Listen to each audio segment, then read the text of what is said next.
함께 성경 말씀 찾아서 읽어보시겠습니다. 성경 말씀은 시편 21편 13절 말씀입니다. 시편 21편 13절 한 구절 우리 찾아서 읽겠습니다.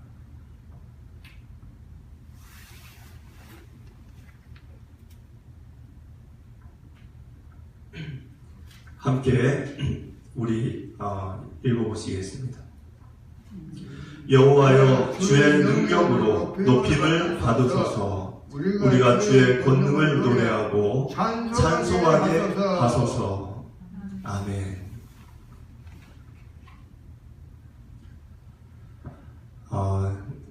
대린절 세 번째, 대강절이라고도 우리가 같은 말이죠. 대는 이제 기다릴 때, 림은 임할 그래서 예수님이 오신 그 임하신 거를 기다리는 4주간의 이제 절기입니다. 이 4주가 마치면 이제 성탄절 우리가 이제 맞이하게 됩니다.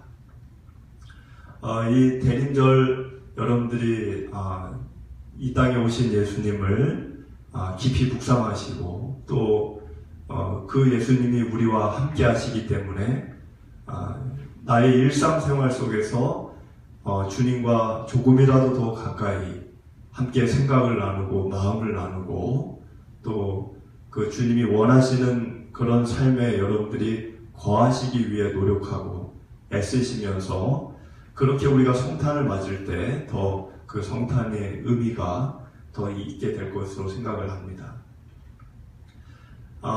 오늘 우리가 나누는 말씀도 이제 다윗 이야기에 연장되어지는 부분입니다. 여러분들 알다시피 우리나라는 이제 민주주의 국가 또 사회주의 국가라는 체제도 있고 이란 같은 경우는 신정 국가죠. 아직까지 신정 국가가 있습니다. 이 세상에. 그런데 이 다윗 시대는 신정 국가였습니다. 근데 많은 사람들이 신정국가 그러면 신정국가 이렇게 말을 들으면 좋은 생각을 하지 않습니다. 신정국가는 이렇게 후진화된 아주 잘못된 그런 이제 사회 체제라고 많은 분들이 그렇게 생각을 합니다. 그래서 우리가 이란을 볼 때 이란의 신정국가 체제를 많은 다른 나라들이 이해를 잘 못하죠. 이 시대, 이 현대 시대에 무슨 신정국가가 있나, 이렇게 생각을 하죠. 근데 우리가 성경을 보면, 유심히 보게 되는 그게 뭐냐면은 신정국가입니다. 여러분들 구약시대는 신정국가였어요. 민주주의가 아닙니다. 신정국가였습니다. 그러면은 구약시대 때는 왜 신정국가였을까? 하나님이 원하시는 나라가 있습니다. 하나님의 나라라고 우리가 얘기하죠. 근데 하나님이 원하시는 나라는 민주주의도 아니고 사회주의도 아니에요. 하나님이 원하시는 나라는 자신이 통치하고 다스리는 나라입니다. 그런데 이 세상에 있는 이 땅에 있는 사람들은 하나님을 싫어해요. 기본적으로 하나님의 다스림을 받는 걸 원치 않습니다. 자기 소욕대로 자기 죄성대로 살기를 원하지 의와 평강과 희락으로 하나님의 통치를 받는 걸 거부합니다. 그러다 보니까 하나님이 이 세상을 다스릴 수가 없어요. 이 세상이 지금 하나님의 뜻대로 다스려지지가 않습니다. 이 연말 여러분들이 여기저기 전쟁, 얼마나 많은 전쟁이 있습니까? 이 성탄의 계절에. 양안 전쟁, 또 캄보디아 태국 전쟁, 아르메니아, 아제르바이잔 전쟁, 러시아 우크라이나 전쟁, 아프리카의 내전, M23 거기 부룬디 옆에 있는 그런 나라들이 있죠. 콩고. 지금 난리가 아니죠. 얼마나 많은 이 분쟁과 아픔이 있는지 모릅니다. 그 얘기는 뭐냐면 하나님의 뜻대로 이 세상이 다스려지지 않아요. 그러다 보니까 하나님은 어떤 방법을 취하셨냐면 자기 마음에 합한 사람, 그러니까 다윗 같은 사람, 자기 마음에 합한 한 사람을 선택을 해서 그 사람을 통해서 그 사람을 사람들의 지도자나 왕으로 세워서 그 사람을 통해 하나님의 뜻이 펼쳐지는 의와 평강과 희락이 넘치는 그런 나라, 그런 사회를 이루어가고자 하는 방식을 채택한 겁니다. 그래서 신정국가라는 게 이제 등장을 하는 거예요. 그러니까 신정국가라는 거는, 올바른 신정국가는 왕은 대리자예요. 어떤 대리자죠? 하나님의 뜻을 백성들에게 전하고 그들이 하나님의 뜻을 지키고 살아갈 수 있도록 돕는 조력자입니다. 왕이 군림을 하고 왕이 무소부재의 어떤 권력을 쥐고 백성들을 이렇게 누르고 자기가 떠받든 이게 아니고, 원래 하나님이 뜻하셨던 신정국가의 왕은 대리자예요. 겸손해야 되는 겁니다. 하나님의 뜻을 백성들에게 잘 가르쳐야 되고 백성들이 그걸 잘 이행하고 지키도록, 그래서 하나님의 나라가, 하나님의 다스림을 받는 나라가 만들어가는 것이 왕의 책무입니다. 그런데 역사 흐름 속에서 이 신정국가의 왕들이 타락을 했어요. 하나님의 뜻을 전해야 되는데 자기의 뜻을 백성들에게 전하고, 하나님의 나라를 만들어야 되는데 자기의 나라를 만들어버리는 거죠. 그리고 자기는 하나님의 신이 자기를 세웠다고 그래서 왕권 신수설이라고 들어보셨죠? 옛날 역사 시간에. 그런 잘못된 짓을 했어요. 왕권 신수설이 뭐죠? 하나님이 왕인 나를 왕으로 세우셨다는 거예요. 그렇기 때문에 국회도, 어떤 정치인도, 어떤 백성들도 나의 말에 이의를 제기할 수 없다는 거예요. 내 말이 곧 신의 말이고 내 말이 곧 법이라는 거죠. 그러면서 신정국가가 타락을 해서 결국에는 지금의 이 현대에 있는 많은 사람들은 신정국가 그러면 그 잘못된 그 독재하고 왕이 신권을 갖고 지 마음대로 하고 타락한 정치체제로 생각을 합니다. 근데 구약에 다윗이 세웠던 하나님의 나라, 그런 개념이 아니었다는 거예요. 그래서 다윗은 늘 하나님과 교제를 했죠. 왜 교제를 했을까요? 하나님의 뜻을 알아야, 하나님이 뭘 원하시는지를 자기가 알아야 백성들에게 전할 거 아니에요. 그걸 가르칠 것이고. 그러니까는 늘 이 다윗은 시편을 이제 읽어보시면 아시겠지만 하나님의 마음을 막 헤아리죠. 왜 헤아려요? 그것을 이 나라 가운데 이루어가기 위해. 그래서 이 나라가 하나님의 뜻대로 이렇게 운영이 되고 백성들이 하나님의 뜻 안에서 살아가도록, 그게 올바른 신정국가였다는 것입니다. 여러분들, 그 신정국가의 그 왕은 자기가 지배자가 아니라, 자기가 군림자가 아니라 백성들을 섬기는 거죠. 하나님의 뜻을 이루도록. 그 일을 가장 잘 이루어내신 분이 우리가 믿는 예수님이에요. 예수님은 왕입니다. 왜? 이 세상을 창조하셨어요. 저와 여러분들을 창조하신 분이에요. 당연히 그러면 소유권이 누구에게 있습니까? 내가 만들었으니까 나에게 있는 거죠. 그러니까 예수님은 만유의 주제, 우리가 만유의 주제라고 하죠. 찬송가에서. 예수님은 만유의 주인이시고, 그리고 그분이 왕이에요. 왕이십니다. 그런데 군림을 하거나 지배하지 않았어요.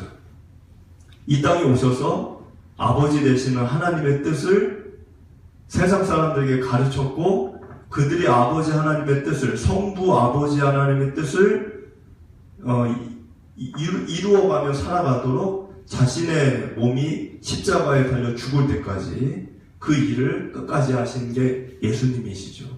그래서 예수님은 대리자의 역할, 중보자의 역할, 왕이라고 해서 지배하고 군림한 게 아니라 하나님의 대리자로서 사람들에게 그분의 뜻을 전하고 또 사람과 하나님의 중간에서 중재를 하는 중재자, 중보자, 그 역할을 온전히 수행하신 분입니다. 하나님의 나라를 꿈꾸신 거예요. 이 땅에. 근데 이 땅은 그게 온전히 이루어지기가 지금 어렵죠. 언젠가 우리가 저 천국 하늘나라를 가면 우리가 가게 될 저 하늘나라 저 천국은 그게 온전히 이루어지는 곳이에요. 뭐가? 하나님이 다스리는 곳이에요. 하나님의 뜻대로. 근데 이 세상은 아직은 우리가 많은 어려움 속에 있는 것을 보게 됩니다. 근데 예수님만 그랬던 게 아니라 오늘 우리가 있는 다윗도 그런 나라를 꿈꿨다는 거예요. 그런 나라. 그래서 1절을 여러분들 이렇게 보시면 다윗의 고백이 나오죠. 다윗이 이런 고백을 하죠. 여호와여, 왕이 주의 힘으로 왕이 누구예요? 다윗이 자기예요. 왕이 주의 힘으로 말미암아 기뻐하며 주의 구원으로 말미암아 크게 즐거워하리로이다. 여기 지금 다윗이 뭘 기뻐한다고 썼냐면 자기가 뭐가 기쁘다, 뭐가 즐겁다, 돈 벌고 왕 되니까 좋다, 그게 아니고 지금 1절을 보니까 주의 힘, 주의 구원을 내가 기뻐하고 즐거워한다, 이렇게 썼어요. 여러분들, 많은 사람들이 주의 힘을 좋아하는 게 아니고 세상 힘을 좋아합니다. 세상 힘이 뭡니까? 권력과 재력이죠. 물론 하나님이 축복을 해주셔서 우리가 얻는 권력이나 재력이 있습니다. 그런데 문제는 뭐가 문제냐면 내가 뭘 기뻐하냐는 거예요. 하나님이 나에게 선물로 재력도 주시고 권력도 주실 수 있어요. 근데 내가 무엇을 즐거워하고 무엇을 기뻐하냐는 것입니다. 세상 힘을 의지하는 사람은 권력과 재력이 있다가 사라지면 기쁨도 사라져요. 그런데 애초에 하나님으로 인해 기뻐하는 이 다윗과 같이 하나님으로 인해 기뻐하는 사람은 권력이 있다가 재력이 있다가 사라져도 증발을 해버려도 우울하지 않아요. 왜? 여호와의 힘, 하나님의 힘과 하나님의 구원이 늘 지금 나에게 돈과 권력은 사라졌지만 하나님은 사라진 게 아니니까, 하나님은 내 곁에 여전히 계시니까, 주의 힘과 주의 구원이 내 곁에 있으니까 당장에 어떤 권력이나 재력이 있다가 없어져도 기쁨을 잃어버리지 않는다는 거예요. 여러분들, 지난 한 해를 우리가 이렇게 또 여러분들의 일생을 사셨지만 여러분들은 무엇 때문에 기뻐하고 무엇 때문에 슬퍼하고 무엇 때문에 즐거워하고 무엇 때문에 절망하셨습니까? 여러분들 1절을 보니까 주의 구원으로 즐거워한다는 고백도 있죠. 주의 구원. 다윗은 칼과 창, 그 군대, 군대, 지금도 군대가 얼마나 중요합니까? 미국과 중국이 지금 아주 치열하게 싸우죠. 군비를 증강하면서 지금도 군대가 그만큼 중요하잖아요. 과거에도 마찬가지예요. 근데 다윗은 칼과 창이나 군대를 그걸로 인해 얻는 구원을 기뻐한다고 쓰지 않았어요. 1절에 보니까 주의 구원으로 즐거워한다. 그 말은 이스라엘이란 나라의 어떤 흥망성쇠 그리고 승리의 비결은 말과 병기에 있는 게 아니라는 걸 선언한 겁니다. 지금으로 얘기하면 전투기와 항공모함과 원자, 핵으로 나라의 안녕이 지켜지는 게 아니라는 걸 선언한 거예요. 주의 구원으로, 주의 구원, 하나님이 구원해 주셔야지만 우리 나라가 살아갈 수 있다는 고백을 한 거죠. 한 해를 마무리하고 이제 새해를 여러분들이 맞이합니다. 지금 이 시간의 교차점에서 우리가 고백해야 될 게 바로 이런 거예요. 내 인생, 앞으로 살아갈 내 삶, 어떻게 될지 모르죠. 내년이 어떻게 될지, 내후년이 어떻게 될지. 누가 그걸 압니까? 나도 모르고 내 가족도 모르고 아무도 몰라요. 그런데 인생 승리의 비결을 돈이나 건강이나 성공이나 지식이나 어떤 내 노력이나 내 실력에 두지 않는다는 선언이 필요한 거예요. 다윗은 거기에 내 안녕이 지켜진다라고 얘기한 바가 없어요. 1절에 뭐라 그랬어요? 주의 힘, 주의 구원이요, 그것만 얘기한 겁니다. 우리가 새해를 맞이하면서 무엇을 하나님 앞에서 고백을 해야 될까요? 바로 이런 고백입니다. 주의 구원, 주의 힘이 나의 기쁨이며 나의 즐거움입니다. 2절을 보니까 그의 마음의 소원을 들어주셨으며 그의 입술의 요구를 거절하지 아니하셨나이다. 여러분들, 신정국가, 온전한 올바른 신정국가의 왕은 자기 뜻을 주장하지 않습니다. 하나님의 뜻을 받아서 전하는 거예요. 대리자로. 그런 사람은 하나님께 기도를 할 때, 하나님께 간구를 할 때 누구를 위해 기도할까요? 백성들을 위해 기도하는 거예요. 왜? 그들이 하나님의 뜻대로 살기를 원하기 때문에. 그래서 지금 2절에 그의 마음의 소원, 여기 있는 그의 마음의 소원이 하나님 저 내년에 땅 사게 해주세요. 하나님 저 내년에 돈 좀 많이 벌게 해주세요. 하나님 내년에 저 승진하게 해주세요. 하나님 저 내년에 이렇게 사업이 번창, 그거 소원 얘기하는 게 아닙니다. 지금 2절에 그의 마음의 소원은 다윗이 자기를 위한 소원을 품은 게 아니에요. 자기가 아니라 백성들, 그리고 나라. 그리고 그거를 하나님께 간구했는데 하나님이 그 간구를 거절하지 않았다는 거예요. 그래서 2절에 거절하지 아니하셨다라고 써있죠.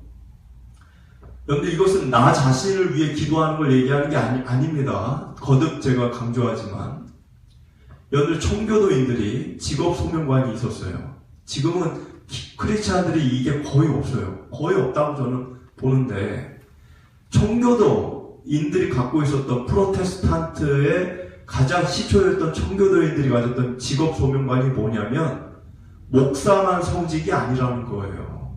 모든 직업이, 죄 짓는 직업만 아니면 모든 직업은 성직이라는 개념이 있었어요. 그 성직이니까 어떻게 하겠어요? 어떤 일을 하더라도, 청소부가 청소를 하더라도 이 일은 나에게 성직이라고 생각하니까 누구보다 정직하고 누구보다 게으르지 않고 누구보다 최선을 다해서 남이 보든 안 보든 자기 소임을 다하는 겁니다. 그 일을 얼마나 잘하겠어요. 근데 그 직업 소명관을 갖고 있었던 청교도인들은 그 의식이 있었기 때문에 게으르거나 나태하거나 꾀를 부리거나 편법을 쓰거나 그러지 않았어요. 왜? 이 일은 거룩한 성직이니까. 그들이 그렇게 일평생을 일하면서 마음에 품었던 소원이 뭘까요? 자기를 위한 소원? 여기 2절에 있는 것처럼 그의 마음의 소원이 자기가 아닌데, 자기를 위한 소원을 품은 게 아니라 내가 하는 이 일을 통해서 이 수많은 다른 마을 사람들이 아니면 동네 사람들이 유익을 얻기를 원했고, 그들이 하나님을 알기를 원했고, 내가 하는 이 일 때문에 그들이 하나님께 영광을 돌리기를 원했다는 거예요. 청교도의 직업 소명관이. 내가 어떤 일을 잘 해냈을 때 사람들이 나에게 박수관체를 보내는 걸 원한 게 아니고, 하나님을 저한테 박수 치지 마세요. 하나님이 저에게 주신 마음으로 한 겁니다. 이렇게 얘기 한마디 하면 그 사람, 듣는 사람들이 야, 저 사람 하나님을 저렇게 얘기하네? 하나님이 누구야? 그러면서 하나님께 영광을 돌리기를 원했다는 거예요. 그러니까 나 자신을 위해 살지 않는 거죠. 그게 2절에 있는 그의 마음의 소원입니다. 여러분들은 무엇을 소원하고 계신지 모르겠는데, 우리 안에도 나만을 위한 그런 생각에서 좀 벗어나서 다른 이, 내가 속한 공동체, 작게는 가정, 조금 더 넓게는 교회, 조금 더 넓게는 직장, 조금 더 넓게는 마을, 나라, 세계 이렇게 가는 거죠. 그거를 위해 여러분들이 드릴 수 있는 마음의 소원이 있어야 된다는 것입니다. 3절을 보면 주의 아름다운 복으로 그를 영접하시고 순금 관을 그의 머리에 씌우셨나이다. 이것은 다윗이 뭘 행복해했느냐 그걸 쓴 거예요. 그러니까 다윗은 의리의리한 대리석과 이런 아주 막 그렇게 화려한 궁궐에 있는 거를 행복해한 게 아니에요. 다윗이 뭘 행복해했느냐? 3절에 써있죠. 아름다운 복으로 그를 영접했다. 그는 다윗을 얘기하는 거예요. 자기를 3인칭으로 얘기한 거예요. 자기 자신을. 그러니까 다윗이 얘기한 거는 내가 언제 제일 기분이 좋았을까? 그것은 하나님이 나를 영접해 주셨을 때. 영접해 주었다는 게 뭐죠? 하나님이 나를 만나 주셨을 때. 다윗은 하나님이 자신을 만나 주실 때가 인생에서 가장 아름다운 순간이었다는 거예요. 여러분들은 인생에서 어떤 순간이 가장 아름다운 기억으로 남아 계십니까? 다윗은 이룰 수 있는 거 다 이룬 사람이에요. 왕이 됐잖아요. 그것도 이스라엘의 역사 속에서 전무후무한 엄청난 왕이었어요. 그런데 그가 내가 많은 나라를 지배하고 다스리고 영토를 확장하고 내가 왕이 되고 그거를 즐거워했다는 말이 없어요. 그거 즐거워한 게 아닙니다. 하나님을 만날 때 가장 자기가 행복했다는 거예요. 그러면서 순금관을 씌워주셨다. 그러니까 자기가 왕 된 게 자기 실력으로 된 게 아니라는 거예요. 지금 이 관이라는 거 왕관을 얘기하는 건 왕관. 나의 능력, 나의 힘 또는 다른 누구 때문에 아니면 운이 좋아서 내가 왕 됐다? 그렇게 하지 않았다는 거예요. 하나님이 자기를 세워주셨다라는 분명한 의식이 있었습니다. 왕도 이런 고백을 하는데 지금 우리 이 시대를 보면 왕도 아닌 사람들이 왕은 아닌데 조금 어떤 직책이나 지위를 갖고 있다고 해서 목에 힘을 주고 어깨에 힘을 주고 내 능력인 것처럼 자기를 과시하고 그런 분들이 있죠. 하나님이 나를 세우셨다라는 의식이 있으면 왕이 돼도 그렇게 못해요. 하나님이 지금의 나를 만들어 주셨다. 이건 전적으로 내 능력이 하나도 들어간 게 아니다. 그런데 내 능력이 들어간 게 아닌데 어떻게 나를 드러냅니까? 그냥 감사한 거지. 그래서 내가 갖고 있는 좋은 곳으로 나를 위해 쓰려고 하지 않는 거예요. 그런 사람은. 왜? 내 능력으로 내 실력으로 이걸 이룬 게 아니기 때문에 나를 위해 이걸 쓰기가 좀 뭔가 미안한 거죠. 그러니까 그런 사람은 자기 능력과 실력을 갖고 다른 사람을 돕는 겁니다. 내 능력으로 이룬 게 아니니까. 나의 시간, 나의 재물, 나의 건강, 지위나 권한을 하나님을 위해 쓰고 사람들을 위해 쓰는 거죠. 4절을 보면 그가 생명을 구함에 주께서 그에게 주셨으니 곧 영원한 장수로서이다. 다윗에게 있는 중요한 의식이 하나 있었어요. 그건 뭐냐? 내 생명의 주인은 하나님이라는 거예요. 오늘 다윗은 수많은 전쟁을 한 사람이에요. 얼마나 많이 전쟁을 했습니까? 거의 전쟁하다가 그냥 평생을 산 사람이에요. 다윗과 골리앗 때 싸울 때부터 사울을 피해 도망다니던 10년 넘는 그 도피 생활부터 그 뒤에 이방 국가들과 얼마나 많이 전쟁을 했어요. 평생을 전쟁한 사람이에요. 평생을. 근데 이 사람이 지난 날들을 이렇게 되돌아보니까 내가 싸움을 잘해서 내가 내 주변의 부하들이 다 유능해서 내가 지금 살아있다? 그렇게 생각을 하나도 안 했다는 거예요. 4절에 써있죠. 내가 생명을 하나님께 구원했다는 거예요. 하나님 나 살려주세요. 근데 하나님이 어떻게 했다고요? 그걸 주셨다는 거예요. 그 얘기는 생명의 권한이 나에게 없다는 겁니다. 이 의식이 굉장히 기본적인 의식인데 이 의식이 거의 없어요. 크리스천들이. 사실 이 의식이 있으면 내 생명이 내 것이 아니라 그러면 하루를 살아도 내 마음대로 살 수 없습니다. 왜? 내일이라는 하루가 오늘 있죠. 그럼 내일이라는 하루가 나에게 선물인 거예요. 나에게 권한이 없어요. 내가 지금 숨을 쉬고 있고 앉아있고 다른 사람들 화장터 가고 무덤에 들어가는데 나는 언제 들어가느냐 모르죠. 하나님이 정하는 거예요. 근데 그 의식이 날마다 있는 사람은 하루를 살아도 자기 멋대로 못 사는 거예요. 왜?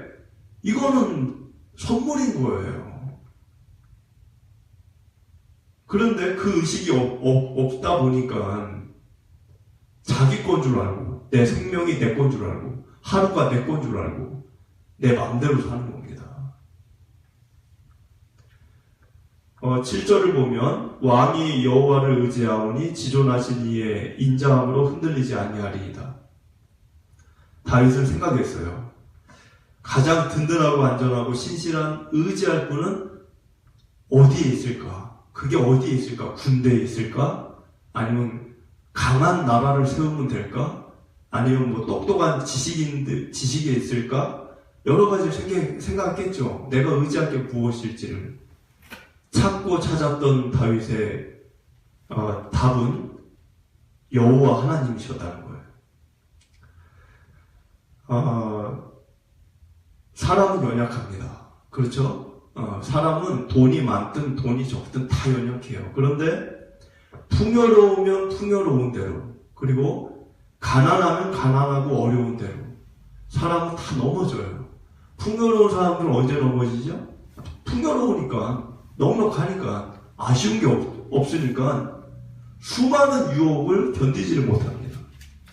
그러니까 부자들이 타락을 하기가 쉬운 거예요, 사실. 왜? 누릴 수 있는 게 많잖아요. 즐길 수 있는 것도 많고. 그러니까 풍요로운 사람들은 거기서 넘어져요. 그 가난하고 어려운 사람은 언제 넘어지느냐? 가난하고 연약하니까 늘 뭔가 부족하잖아요. 뭔가가 늘 부족해. 그리고 늘 힘들어.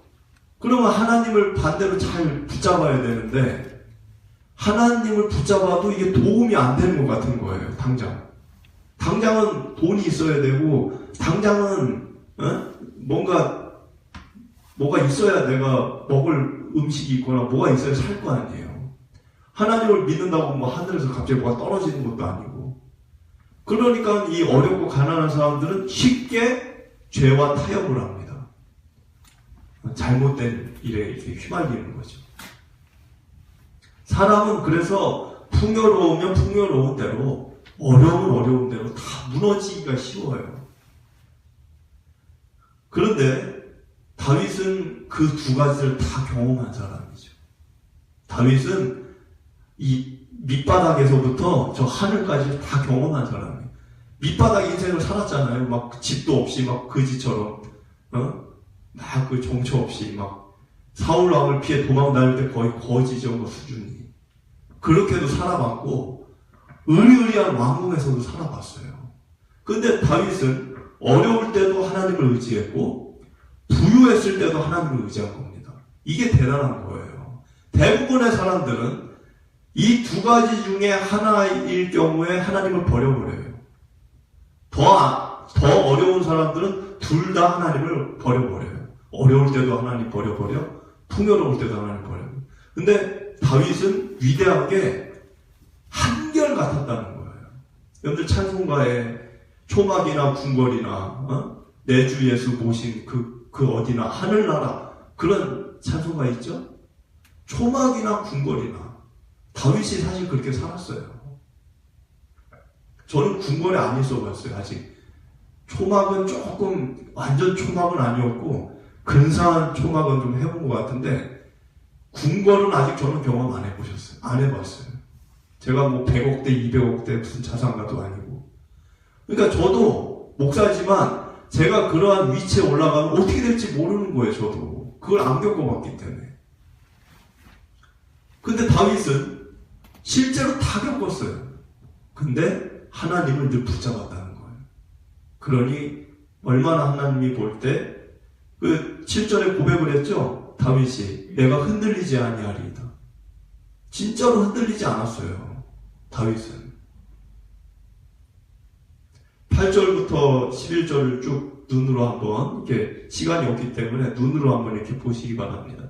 8절부터 11절은 다윗을 죽이려고 했고 함정에 빠뜨리려고 했던 이들이 많았습니다. 아무래도 권력이라는 게 그렇잖아요. 근데 그들 때문에 괴로운 일이 많았어요. 그 아들 압살롬 때도 그랬고 근데 다윗은 그 긴 터널을 그 지나온 과정 속에서 하나님의 손을 한 번도 놓은 적이 없었다는 거예요. 그걸 어떻게 알 수 있느냐? 그 어려운 시절에 쓴 시편의 글들을 보면 알아요. 힘들고 외롭고 두렵고 불안하고 그럴 때마다 하나님께 시편의 글을 썼죠. 다윗이. 그 글들을 구구절절 보면 다윗이 하나님의 손을 놓은 적이 없다. 그걸 알 수가 있습니다. 그가 그렇게 하다 보니까 결론은 어떻게 됐느냐? 8절에서 11절처럼 다윗을 음해하려는 자들이 다 오히려 망하게 됩니다. 그들의 계획이 다 수포로 돌아가요. 11절에 써있죠. 수포로 돌아갔다고. 이 일은 다윗이 한 게 아니에요. 다윗이 아무 일도 할 수 없었어요. 그때. 하나님이 하신 일이었습니다. 그거를 다윗은 알았어요. 내가 한 게 아니고 하나님이 날 도우셨다는 걸 다윗은 알았어요. 그래서 1절에 오늘 본문 1절에 첫 스타트가 주의 힘과 주의 구원을 내가 기뻐하고 즐거워한다라고 기록을 한 겁니다. 여러분들 세상을 이기는 비결, 사람들이 그걸 막 책을 찾으면서 공부하죠. 세상을 이기는 비결, 나의 인생을 안전하게 만드는 비결, 내가 지키고자 하는 것들을 지키는 비결 어디에 있을까요? 다윗이 지금 얘기한 대로 주님 안에 있는 겁니다. 우리가 할 일은 그 주님 손만 붙들고 있으면 되는 거예요. 그런데 교회를 다니는 분들이 교회를 다니면서도 주님 손을 안 붙들고 벌벌 떨어요. 내년에 어떻게 살까? 막 불안해하고 걱정하고 주님 손을 붙잡아야 되는데 13절을 보니까 마지막 구절 여호와여 주의 능력으로 높임을 받으소서 우리 권능을 노래하고 찬송하게 하소서. 이 13절이 오늘 우리 본문 말씀 아까 읽었던 구절이죠. 그런데 이 13절을 가만히 보세요. 이 기이한 글이 써 있어요. 그게 뭐냐? 기이하지 않다라고 보시면 안 되는데 13절이 평범한 글이 아니에요. 왜 평범하지가 않냐면 주의 능력으로 높임을 받아달라고 돼 있죠. 이게 희한한 거예요. 다윗이 자기 인생을 다 늙어가지고 다윗이 지난 자기 인생을 다 돌아보면서 하나님 제가 고생하고 뭐해서 여기까지 왔는데 하나님 영광 받으세요 이렇게 안 했다는 거예요. 지금 뭐라고 썼어요? 다윗이 주의 능력으로 높임을 받으소서. 여러분 이 말이 이해가 됩니까? 주의 능력으로 높임을 받으라. 이 말은 이런 뜻이에요. 다윗이 2세의 막내로 보잘것없는 촌놈이었죠. 그런 다윗에게 사무엘이 찾아와서 기름을 붓고 왕이 됐죠. 여러 어려움이 있었죠. 여러 어려움이 있을 때마다 하나님이 그를 골리앗에서 건져주고 사울 왕에서 건져주고 전쟁에서 건져주고 막 건져준 일이 너무 많아요. 그러니까 다윗이 지난 과거를 생각하면서 내가 지금 쉬고 있는 이 생명의 호흡, 내 능력, 내 소유, 이게 이 왕궁, 이 모든 것이 하나님이 나에게 다 준 거라는 생각이 있는 거예요. 하나님이 다 주신 거다. 하나님이 안 주셨으면 자기는 골리앗 앞에 섰을 때 이미 죽은 거죠. 이미 죽은 거예요. 골리앗 앞에 섰을 때. 하나님이 건져주시고 늘 도우시고 자기를 이렇게 만들어 주었다는 거예요. 그렇기 때문에 내 능력이 없어요. 자기가 이룬 모든 과거의 삶이. 그래서 13절에 주의 능력으로 나에게 행하신 일로 주님이 영광을 받으라는 거예요. 내가 없어요. 여기는 나라는 게 없어요. 나라는 게 일도 없어요. 주의 능력으로 내게 베푸신 내 삶, 내 생애, 내 인생으로 주님이 영광을 받으라는 거예요. 지금 여러분 다윗이 얼마나 전 세계 사람들이 예배 때마다 다윗을 보공성가에 다윗이 또 얼마나 많이 여러분 그 다윗이 얼마나 사람들 믿는 사람들이 높입니까? 근데 다윗을 높이는 게 아니에요. 그게 종국적으로는 다윗에게 능력을 행하신 하나님이 다윗의 생애를 통해 영광을 받는 겁니다. 하나님은 그걸 원하는 거예요. 우리가 부족한 거 알아요. 연약한 것도 알아요.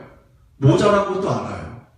그런데 하나님은 자신의 능력을 행사하셔서 아무것도 아닌 돌 같은 길거리의 돌 같은 나에게 자신의 능력을 행사해서 내가 세워져서 내 생애를 통해 자신이 영광 받기를 원하는 분이라는 거예요. 그래서 다윗이 13절에 뭐라고 얘기합니까? 주의 권능을 노래하고 찬송한다고 얘기하죠. 왜? 그것 때문에 자기가 지금까지 살아왔으니까. 여러분들 미켈란젤로가 카라라는 곳에서 이탈리아 카라라에서 흰색 대리석을 캐가지고 조각을 해서 미켈란젤로의 3대 조각이 있죠. 모세상, 다비드상, 다윗 그리고 마지막에 피에타 세 가지를 조각을 했죠. 이게 값으로 환산을 못해요. 지금 얼마나 고가인지 몰라요. 살 수도 없어요. 미켈란젤로의 그 조각품을. 그런데 미켈란젤로가 그 원석을 투박한 그 땅 지하에 있는 돌을 캐가지고 조각을 한 거잖아요. 하나님이 그와 같다는 겁니다. 하나님이 완전 투박하고 원석이고 울퉁불퉁한 저와 여러분들을 캐가지고 불러 오셔서 자기의 능력과 자기의 말씀과 자기의 진리와 자기의 영으로 우리를 조각하시는 거예요. 그래서 우리가 완전히 모난 돌인데 이 모난 인생이 다듬어져서 인생이라는 세계 자체가 너무나 아름다워지는 거예요. 그래서 다른 사람들이 볼 때 찬사를 남기는 거죠. 우리의 인생을 볼 때. 그럴 때 누가 영광을 받습니까? 그 조각품이 영광을 받는 게 아니에요. 미켈란젤로가 영광을 받지. 하나님이 영광을 받는 거예요. 조각자는 하나님이시니까. 근데 잘못된 길로 가면 어떻게 합니까? 조각품인 자기가 나를 영광을 나에게 돌려라. 그림이 왜 자기에게 영광을 돌리라고 그래요? 작가가 영광을 받아야 되는 거죠. 그래서 다윗은 그 인생을 살았다는 거예요. 그래서 저와 여러분도 내년을 우리가 살아야 되잖아요. 내년을 우리가 살 때 하나님을 거부하지 말고 하나님께 온전히 여러분들 내어드리기 바랍니다. 나를 조각해 가시게. 주의 능력으로. 그러면 나는 아름다워지고 하나님의 영광을 받는 거예요. 그런 인생 우리가 살게 되기를 주님의 이름으로 축원합니다.